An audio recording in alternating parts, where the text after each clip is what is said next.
ನಮಸ್ಕಾರ. ನಮಸ್ಕಾರ. ಬ್ರಹ್ಮಾಂಡದ ಬಗ್ಗೆ ಯೋಚನೆ ಮಾಡಿದಾಗ ಕೆಲವು ಪ್ರಶ್ನೆಗಳು ಆ, ಯಾವಾಗ್ಲೂ ಬರುತ್ತೆ ಅಲ್ವಾ? ಹೌದು. ದೇವರ ಸಿಂಹಾಸನ ಎಲ್ಲಿದೆ? ಹಾ. ಅದು ಕೇವಲ ಒಂದು ಕಲ್ಪನೆಯೇ ಅಥವಾ ಅದಕ್ಕೆ ನಿಜವಾಗ್ಲೂ ಒಂದು ಅಡ್ರೆಸ್ ಇದೆಯಾ? ಹ್ಮ್. ಎಲ್ಲಕ್ಕಿಂತ ಮುಖ್ಯವಾಗಿ ಅನಂತನಾದ ದೇವರಿಗೆ ಒಂದು ಹೆಸರು ಯಾಕೆ ಬೇಕು? ನಿಜ. ಇವತ್ತು ನಮ್ಮ ಮುಂದಿರುವ ಈ ಮೂಲಗಳು ಇದೇ ತರದ ಕೆಲವು ಆಳವಾದ ದೇವತಾಶಾಸ್ತ್ರದ ವಿಚಾರಗಳನ್ನ ಕೆದಕುತ್ತವೆ. ಇದು ಕೇಳೋಕೆ ತುಂಬಾ ದೊಡ್ಡ ವಿಷಯ ಅನಿಸ್ಬೋದು. ಹೌದು, ಸಂಕೀರ್ಣ ಅನಿಸಬಹುದು. ಆದ್ರೆ ಚಿಂತೆ ಬೇಡ, ಇದನ್ನ ಸಾಧ್ಯವಾದಷ್ಟು ಸರಳವಾಗಿ ಒಂದು ಕತೆ ಹೇಳುದಾಗ ಅರ್ಥ ಮಾಡ್ಕೊಳ್ಳೋಣ. ಹೌದು. ಇಲ್ಲಿ ನಿಜವಾದ ಕುತೂಹಲದ ವಿಷಯ ಏನು ಅಂದ್ರೆ, ಇದು ಕೇವಲ ಒಂದು ಸ್ಥಳ ಅಥವಾ ಹೆಸರಿನ ಬಗ್ಗೆ ಚರ್ಚೆ ಅಲ್ಲ. ಓ. ಇದೊಂದು ಸಂಬಂಧದ ಕಥೆ.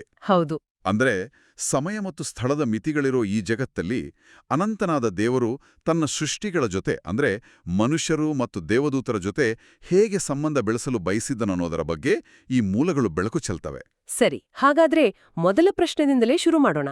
ದೇವರ ಸಿಂಹಾಸನ.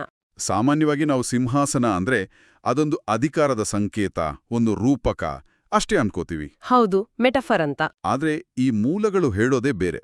ಅದೊಂದು ಕಾಲ್ಪನಿಕ ಸ್ಥಳ ಅಲ್ಲ, ಅದಕ್ಕೊಂದು ನಿರ್ದಿಷ್ಟ ಜಾಗ ಇದೆ ಅಂತ ಹೇಳ್ತವೆ. ನಿಖರವಾಗಿ. ಯೆಶಾಯ 14ನೇ ಅಧ್ಯಾಯದಲ್ಲಿ ಏನಿದೆ ಅಂದ್ರೆ, ಸಿಂಹಾಸನ ದೇವರ ನಕ್ಷತ್ರಗಳ ಮೇಲೆ ಇದೆ ಅಂತ. ಇನ್ನೂ ಹೇಳ್ತಾರೆ, ಉತ್ತರ ದಿಕ್ಕಿನ ತುದಿಯಲ್ಲಿರುವ ಪರ್ವತದ ಮೇಲೆ ಅಂತ. ಕೇಳೋಕೆ ಇದು ಯಾವುದೋ ಫ್ಯಾಂಟಸಿ ಸಿನಿಮಾ ದೃಶ್ಯದಾಗಿದ ಅಲ್ವಾ? ಹೌದು, ಕಾವ್ಯಾತ್ಮಕವಾಗಿ ಧ್ವನಿಸುತ್ತೆ. ಆದ್ರೆ ಹಳೆಯ ಒಡಂಬಡಿಕೆಯಲ್ಲಿ ಇದಕ್ಕೆ ಒಂದು ಸ್ಪಷ್ಟವಾದ ಭೌತಿಕ ನಿದರ್ಶನ ಇದೆ. ಓ, ಹಾಗೇನೋ? ಮೂಲಗಳು ಹಿಬ್ರು 8.5 ಉಲ್ಲೇಖಿಸುತ್ತವೆ. ಅದರ ಪ್ರಕಾರ ಮೋಶೆ ಭೂಮಿಯ ಮೇಲೆ ಕಟ್ಟಿದ ಪವಿತ್ರ ಗುಡಾರ ಇದೆಯಲ್ಲ, ಹೌದು, ಅದು ಸ್ವರ್ಗದಲ್ಲಿರುವ ಅಸಲಿ ದೇವರ ಮನೆಯ ಒಂದು ನೀಲನಕ್ಷೆ ಅಥವಾ ನೆರಳು ಇದ್ದ ಹಾಗೆ. ಸರಿ ಸರಿ. ಅದರಲ್ಲಿದ್ದ ಕರುಣಾಸನ ಅಥವಾ ಮರ್ಸಿ ಸೀಟ್ ಸ್ವರ್ಗದಲ್ಲಿರುವ ದೇವರ ನಿಜವಾದ ಸಿಂಹಾಸನದ ಒಂದು ಸಣ್ಣ ಮಾದರಿಯಾಗಿತ್ತು.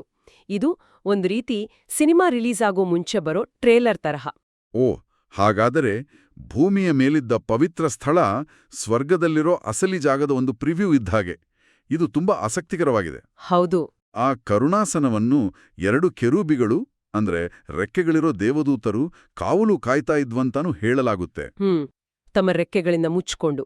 ಹಾಗಾದ್ರೆ ಆ ಸಿಂಹಾಸನ ಕೇವಲ ಅಧಿಕಾರದ ಕೇಂದ್ರವಲ್ಲ, ಬದಲಾಗಿ ದೇವರು ತನ್ನ ಆಜ್ಞೆಗಳ ಮೂಲಕ ಆಳುವ ಸ್ಥಳ. ನಿಜ. ಮೂಲಗಳು ಇನ್ನೊಂದು ವಿಷಯ ಹೇಳ್ತವೆ. ಸಿಂಹಾಸನದ ಕೆಳಗೆ ಒಡಂಬಡಿಕೆಯ ಮಂಜೂಷ ಇತ್ತು ಅಂತ. ಅಂದ್ರೆ ದೇವರ 10 ಆಜ್ಞೆಗಳಿದ್ದ ಪೆಟ್ಟಿಗೆ. ಹೌದು, ಕೊವೆನೆಂಟ್ ಬಾಕ್ಸ್. ಅದನ್ನ ದೇವರ ಪಾದಪೀಠ ಅಂತ ಕರೆಯಲಾಗಿದೆ. ಇದರ ಅರ್ಥ ಏನು? ಇದು ಬಹಳ ಮುಖ್ಯವಾದ ಪಾಯಿಂಟ್. ಸಿಂಹಾಸನ ಅನ್ನೋದು ಆಡಳಿತದ ಕೇಂದ್ರವಾದರೆ ಅದರ ಕೆಳಗಿರುವ ಆಜ್ಞೆಗಳು ಆ ಆಡಳಿತದ ಅಡಿಪಾಯ. ಓಕೆ. ಇದರರ್ಥ ದೇವರ ಆಳ್ವಿಕೆ ಮನಬಂದ ಹಾಗೆ ನಡೆಯುವ ಸರ್ವಾಧಿಕಾರ ಅಲ್ಲ, ಬದಲಾಗಿ ಒಂದು ನ್ಯಾಯಬದ್ಧವಾದ ವ್ಯವಸ್ಥೆಯ ಮೇಲೆ ನಿಂತಿದೆ. ಇದು ಒಂದು ರೀತಿ ರಾಜನ ಸಿಂಹಾಸನ ದೇಶದ ಸಂವಿಧಾನದ ಮೇಲೆ ನಿಂತ ಹಾಗೆ. ಸರಿ ಸರಿ. ಅವನ ಆಳ್ವಿಕೆ ಅವನ ಇಚ್ಛೆಯ ಮೇಲೆ ಅಲ್ಲ, ಬದಲಿಗೆ ಕಾನೂನಿನ ಮೇಲೆ ನಿಂತಿದೆ ಅಂತ. ಇದು ಅಧಿಕಾರ ಮತ್ತು ಜವಾಬ್ದಾರಿಯನ್ನ ಒಂದಕ್ಕೊಂದು ಜೋಡಿಸುತ್ತೆ. ಸರಿ. ದೇವರ ಆಡಳಿತದ ಕೇಂದ್ರ ಅಂದ್ರೆ ಸಿಂಹಾಸನದ ಬಗ್ಗೆ ಒಂದು ಚಿತ್ರಣ ಸಿಕ್ತು. ಆದ್ರೆ ಯಾವುದೇ ಆಡಳಿತಕ್ಕೆ ಸಂವಹನ ಬೇಕು. ಖಂಡಿತ. ಒಬ್ಬ ರಾಜ ತನ್ನ ಪ್ರಜೆಗಳ ಜೊತೆ ಮಾತಾಡಬೇಕು. ಅನಂತನಾದ ಕಣ್ಣಿಗೆ ಕಾಣದ ದೇವರು ಸೀಮಿತರಾದ ನಮ್ಮ ಜೊತೆ ಹೇಗೆ ಮಾತಾಡ್ತಾನೆ? ಬಹುಶಃ ಇಲ್ಲಿಯೇ ಹೆಸರು ಅನ್ನೋ ಪರಿಕಲ್ಪನೆ ಕಥೆಯೊಳಗೆ ಬರೋದು ಅಲ್ವಾ? ನಿಖರವಾಗಿ. ಇಲ್ಲಿ ಒಂದು ಸರಳವಾದ ಪ್ರಶ್ನೆ ಕೇಳ್ಕೊಳ್ಳೋಣ. ಒಬ್ಬ ವ್ಯಕ್ತಿ ಒಬ್ಬನೇ ಇದ್ದಾಗ ಅವನಿಗೆ ಹೆಸರು ಬೇಕಾ? ಇಲ್ಲ. ನೀವು ಈ ಜಗತ್ತಲ್ಲಿ ಒಬ್ರೇ ಇದ್ರೆ ನಿಮ್ಮನ್ನ ಯಾರ್ ಕರೀತಾರೆ? ನಿಮಗೆ ಹೆಸರಿನ ಅವಶ್ಯಕತೆನೇ ಇರೋದಿಲ್ಲ. ಹೌದು. ನೀವು ಕೇವಲ ನಾನು. ಹೆಸರು ಬೇಕಾಗೋದು ಇನ್ನೊಬ್ಬ ವ್ಯಕ್ತಿ ಬಂದಾಗ ಮಾತ್ರ. ದೇವರ ವಿಷಯದಲ್ಲೂ ಅಷ್ಟೇ. ಆತ ಶಾಶ್ವತವಾಗಿ ಒಬ್ಬನೇ ಇದ್ದಾಗ ಆತನಿಗೆ ಹೆಸರಿನ ಅವಶ್ಯಕತೆ ಇರ್ಲಿಲ್ಲ. ಆದರೆ ಆತ ಸೃಷ್ಟಿಗಳನ್ನ ಅಂದ್ರೆ ದೇವದೂತರು ಮತ್ತು ಮನುಷ್ಯರನ್ನ ಸೃಷ್ಟಿಸಲು ನಿರ್ಧರಿಸಿದಾಗ ಆ ಸೃಷ್ಟಿಗಳ ಜೊತೆ ಮಾತಾಡೋಕೆ ಒಂದು ಮಾಧ್ಯಮ ಬೇಕಾಯಿತು. ಓಕೆ. ಅಂದ್ರೆ ದೇವರ ಹೆಸರು ಒಂದು ರಾಯಭಾರಿಯ ಹಾಗೆ. ಹೌದು, ಒಳ್ಳೆ ಹೋಲಿಕೆ. ನಮ್ಮ ದೇಶದ ರಾಯಭಾರಿ ವಿದೇಶದಲ್ಲಿ ಮಾತಾಡಿದ್ರೆ ಅದು ಇಡೀ ದೇಶವೇ ಮಾತಾಡಿದ ಹಾಗೆ. ಅವ್ರಿಗೆ ಸಿಗೋ ಗೌರವ ದೇಶಕ್ಕೆ ಸಿಕ್ಕ ಹಾಗೆ. ನಿಜ. ಹಾಗೆಯೇ ದೇವರ ಹೆಸರು ಆತನ ಸಂಪೂರ್ಣ ಅಧಿಕಾರ, ವ್ಯಕ್ತಿತ್ವ ಮತ್ತು ಶಕ್ತಿಯನ್ನು ಪ್ರತಿನಿಧಿಸ್ತದೆ. ಅದು ಕೇವಲ ಒಂದು ಲೇಬಲ್ ಅಲ್ಲ. ಸರಿ. ಖಂಡಿತ. ಅದೊಂದು ಅಧಿಕೃತ ಪ್ರತಿನಿಧಿ. ಮೂಲಗಳ ಪ್ರಕಾರ ಸೀಮಿತ ಜೀವಿಗಳು ದೇವರನ್ನ ನೇರವಾಗಿ ನೋಡಿದರೆ ಬದುಕಲಾರರು. ಹಾಗಾಗಿ ಹೆಸರು ದೇವರು ಮತ್ತು ಸೃಷ್ಟಿಯ ನಡುವಿನ ಒಂದು ಸುರಕ್ಷಿತ ಸೇತುವೆ ಆಗತ್ತೆ. ಓ ಆ ಹೆಸರಿನ ಮೂಲಕ ದೇವರು ತನ್ನ ಆಜ್ಞೆಗಳನ್ನ ನೀಡ್ತಾನೆ, ತನ್ನ ಮಹಿಮೆಯನ್ನ ಪ್ರಕಟಪಡಿಸ್ತಾನೆ. ಆ ಹೆಸರಿಗೆ ನಮಸ್ಕರಿಸೋದು ದೇವರಿಗೆ ನಮಸ್ಕರಿಸಿದ ಹಾಗೆ. ಆ ಹೆಸರು ದೇವರು ಮತ್ತು ಸೃಷ್ಟಿಯ ನಡುವಿನ ಸಂಪರ್ಕದ ಬಿಂದುವಾಗತ್ತೆ. ಇಲ್ಲಿಂದ ವಿಷಯ ನನಗೆ ಸ್ವಲ್ಪ ಗೊಂದಲ ಅನ್ಸುತ್ತೆ. ಬಹುಶಃ ನಮ್ಮ ಕೇಳುಗರಿಗೂ ಅನಿಸಬಹುದು. ಓಕೆ. ದೇವರು ತನ್ನನ್ನು ಮೊದಲು ಯೆಹೋವಾ ಅನ್ನೋ ಹೆಸರಿಂದ ಪರಿಚಯಿಸ್ಕೊಳ್ತಾನೆ. ಆದ್ರೆ ಈ ಮೂಲಗಳು ಅದನ್ನು ತಾತ್ಕಾಲಿಕ ಹೆಸರು ಅಂತ ಹೇಳ್ತಿವೆ. ಹೌದು. ಇದು ತುಂಬಾ ವಿಚಿತ್ರವಾಗಿ ಕೇಳಿಸ್ತದೆ. ದೇವರ ಹೆಸರು ಶಾಶ್ವತವಾಗಿ ಇರಬೇಕಲ್ವಾ? ದೇವರು ಒಂದು ಕಂಪನಿ ತನ್ನ ಬ್ರ್ಯಾಂಡ್ ನೇಮ್ ಚೇಂಜ್ ಮಾಡಿದಾಗ ಯಾಕೆ ಮಾಡ್ತಾನೆ? ಒಳ್ಳೆಯ ಹೋಲಿಕೆ. ಆದ್ರೆ ಇದು ಬ್ರ್ಯಾಂಡ್ ಬದಲಾವಣೆ ಅಲ್ಲ, ಬದಲಿಗೆ ಉದ್ದೇಶದ ಅನಾವರಣ. ಸರಿ. ಯೆಹೋವಾ ಅಥವಾ ಯಾಹ್ವೆ ಅನ್ನೋ ಹೆಸರಿನ ಅರ್ಥವನ್ನ ನಾವು ಮೊದಲು ತಿಳಿಬೇಕು. ಈ ಹೆಸರು ಹೀಬ್ರೂ ಭಾಷೆಯ ಹಯಾ ಅನ್ನೋ ಪದದಿಂದ ಬಂದಿದೆ. ಹಯಾ. ಹೌದು. ಮೋಶೆ ದೇವರ ಹೆಸರನ್ನ ಕೇಳಿದಾಗ ದೇವ್ರು ನಾನು ನಾನಾಗಿರುವಾತನು ಅಥವಾ I am that I am ಅಂತ ಉತ್ತರಿಸ್ತಾನೆ. ಇದರರ್ಥ ಇರುವವನು ಅಥವಾ ಸ್ವಯಂ ಅಸ್ತಿತ್ವವುಳ್ಳವನು. ಓ, ಇರುವವನು. ಹೌದು. ಇದು ದೇವರ ಮೂಲ ಸ್ವರೂಪವನ್ನ ಹೇಳುತ್ತೆ. ಆತ ಯಾರ ಮೇಲೂ ಅವಲಂಬಿತನಲ್ಲ, ಆತ ಶಾಶ್ವತವಾಗಿ ಇರುವವನು. ಇದೊಂದು ಅಸ್ತಿತ್ವದ ಘೋಷಣೆ. ಸರಿ. ಯೆಹೋವ ಅಂದ್ರೆ ಇರುವವನು ಅಂತಾಯ್ತು. ಇದು ದೇವರ ಅಸ್ತಿತ್ವದ ಅಡಿಪಾಯ. ಆದ್ರೆ ತಾತ್ಕಾಲಿಕ ಅನ್ನೋ ಪ್ರಶ್ನೆ ಇನ್ನೂ ಹಾಗೆ ಉಳಿದಿದೆ. ಹೌದು. ಹಾಗಾದ್ರೆ ಮುಂದೆ ಏನಾಗುತ್ತೆ? ಯೇಸು ಅನ್ನೋ ಹೆಸರು ಹೇಗೆ ಬರುತ್ತೆ ಮತ್ತು ಅದು ಯಾಕೆ ಹೆಚ್ಚು ಮುಖ್ಯವಾಗುತ್ತೆ?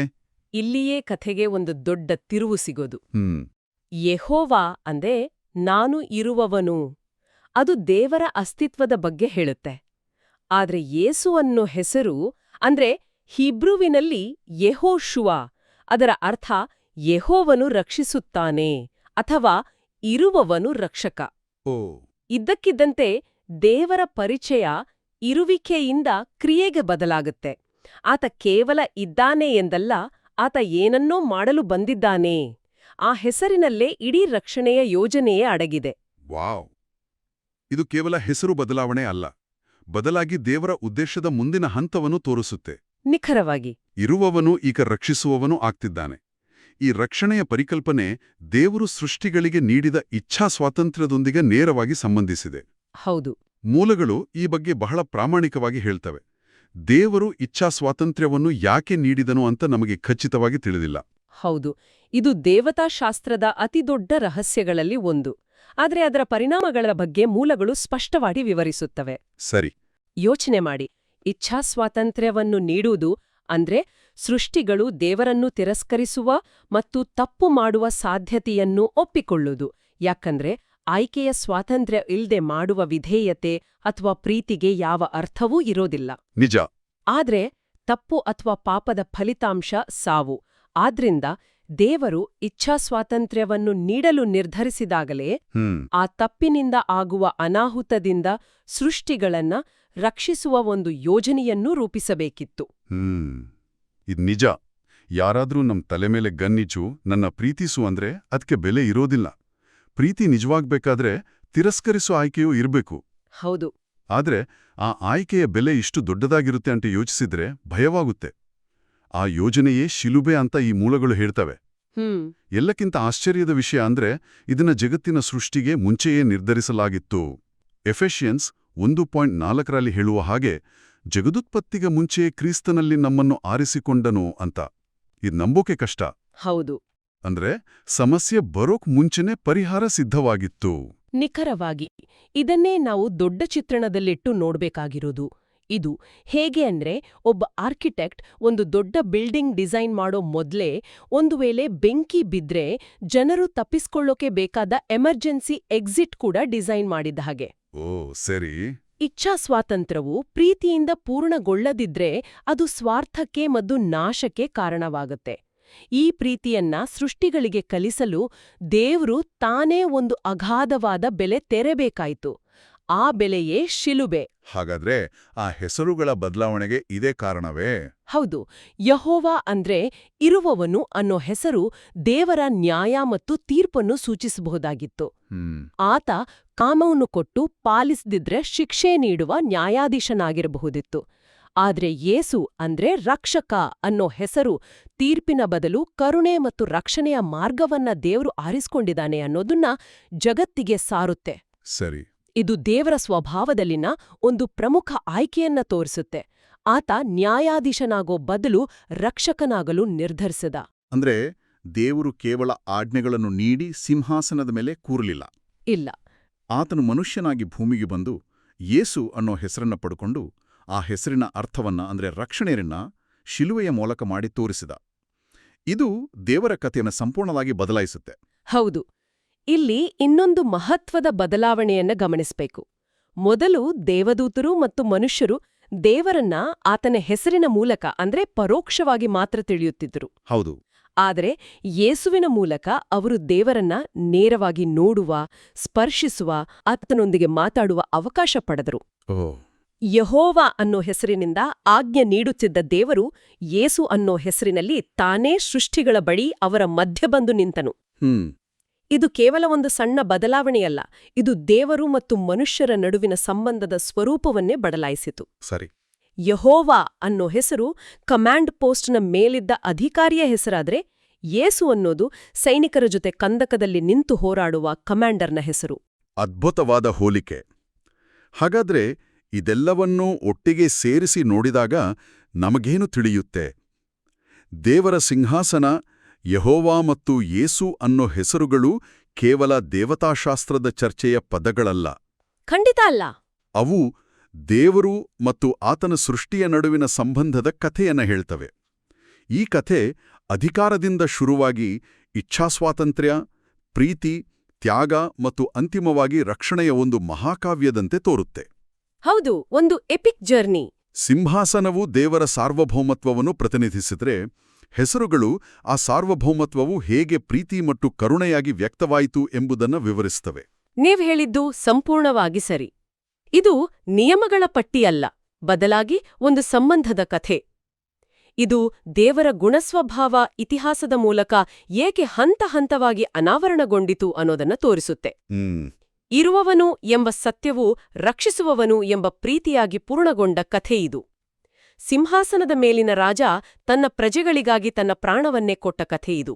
ಈ ಎಲ್ಲ ಚರ್ಚೆಯ ಕೊನೆಯಲ್ಲಿ ನಮ್ಮ ಕೇಳುಗರು ಆಲೋಚಿಸುವುದಕ್ಕಾಗಿ ಒಂದು ಪ್ರಶ್ನೆ ಉಳಿದಿದೆ. ಖಂಡಿತ. ಈ ಮೂಲಗಳು ಒಂದು ಆಳವಾದ ಪ್ರಶ್ನೆಯನ್ನು ನಮ್ಮ ಮುಂದೆ ಇಡುತ್ತವೆ. ದೇವರು ಇಷ್ಟೊಂದು ದೊಡ್ಡ ಬೆಲೆ ತೆತ್ತು ತನ್ನ ಮತ್ತು ತನ್ನ ಮಗನ ನಡುವಿನ ಅಗಲಿಕೆಯಂತಹ ಮಹಾದುಃಖವನ್ನು ಅನುಭವಿಸಿ ಸೃಷ್ಟಿಗಳಿಗೆ ಇಚ್ಛಾ ಸ್ವಾತಂತ್ರ್ಯವನ್ನು ಯಾಕೆ ನೀಡಬೇಕಿತ್ತು? ಹೌದು, ಯಾಕೆ? ಕೇವಲ ತನ್ನ ಆಜ್ಞೆಗಳನ್ನ ಪಾಲಿಸುವ, ಪ್ರೀತಿಸುವ ರೋಬೋಟ್ಗಳಂತಹ ಜೀವಿಗಳನ್ನ ಸೃಷ್ಟಿಸಿದ್ದರೆ ಎಲ್ಲವೂ ಎಷ್ಟು ಸುಲಭವಾಗಿ ಇರ್ತಿರ್ಲಿಲ್ವೇ? ಈ ಪ್ರಶ್ನೆಯು ಆಯ್ಕೆಯ ಸ್ವಾತಂತ್ರ್ಯವಿಲ್ಲದ ಪ್ರೀತಿಗೆ ಅಥವಾ ವಿಧೇಯತೆಗೆ ನಿಜವಾಗಿಯೂ ಬೆಲೆ ಇದೆಯೇ ಎಂಬ ಮೂಲಭೂತ ಚಿಂತನೆಗೆ ನಮ್ಮನ್ನು ಕೊಂಡೊಯ್ಯುತ್ತದೆ. ಬಲವಂತದ ಪ್ರೀತಿ ನಿಜವಾಗಿಯೂ ಪ್ರೀತಿಯೇ? ಇದರ ಬಗ್ಗೆ ಯೋಚಿಸುವುದು ಯೋಗ್ಯ.